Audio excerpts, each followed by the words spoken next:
All right, welcome to the first of hopefully many tutorial videos I'm going to be putting out every Thursday called 3-Minute Thursdays. I'm putting these out because I've had numerous amount of people reach out saying, hey, how did you do this? Or, that's a pretty cool effect. How do I get my photos to look like yours? Hopefully these weekly tutorials will show you how to just better your photos and your photography, at least that much more. So let's get right into it. Today's 3-Minute Thursday is going to be about one thing you could do right now with your mobile phone to make your photos suck just that much less. I use this technique every single time I take photos with my mobile device. So hopefully you could take these, or at least take this particular technique into account when you start taking some photos on yours as well. So without further ado, let's get right into it. 3-Minute Thursdays. 3-Minute Thursdays. All right, so here we are with my human subject, my 11-year-old spawn, Miss Fia. I'm going to use her as an example of what I would personally do when I shoot, and the topic of today's video, which is the one thing you could do right now to improve your photos so they're less crappy, which is this. This is it. Ready? 1, 2, bam. Actually, that's not it. That's to bring up the tool we're going to use, which is, if you notice, you tap, there's a little square with the sun. That's your exposure slider. So what we want to do is bring down that exposure, and wow, that's a huge difference right there. So look at the camera. Bam. Picture, look out the window. Now you'll notice what happened is it didn't stay. So you'll have to tap again and then adjust as needed. But one thing I recommend is tap and then hold on, so it's going to lock the exposure and the focus. Then you could bring down that exposure and you get that look happy. And then you get, a more dynamic image that you could bring down the shadows a smidge. Conversely, you could boost, but that doesn't look good in this case, and this is the case that I always use it.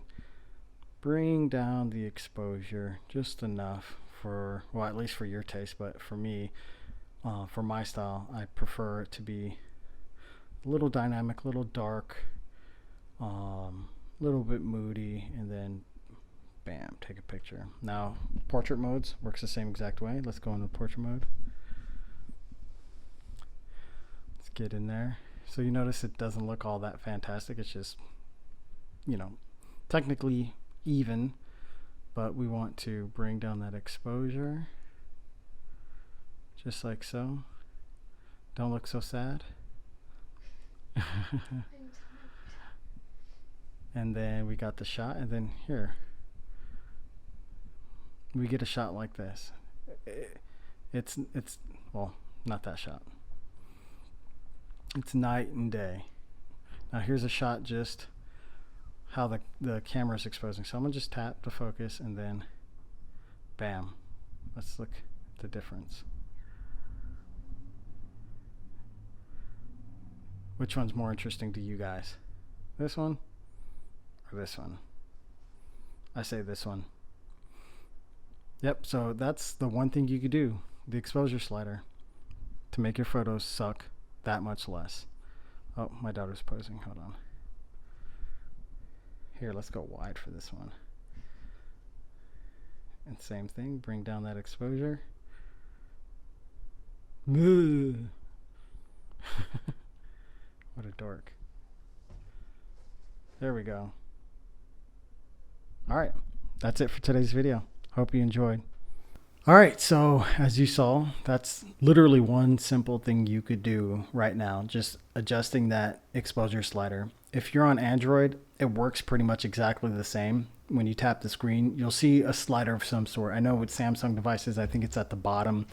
You'll see a slider that goes from bright to dark. So bright being right, dark being left. Either way, I'm not exactly sure if that's the right orientation, but they do have the same effect or the same ability to do that. Just tap on the screen and adjust that slider. With iOS users, you tap on the screen, you'll see the little yellow square.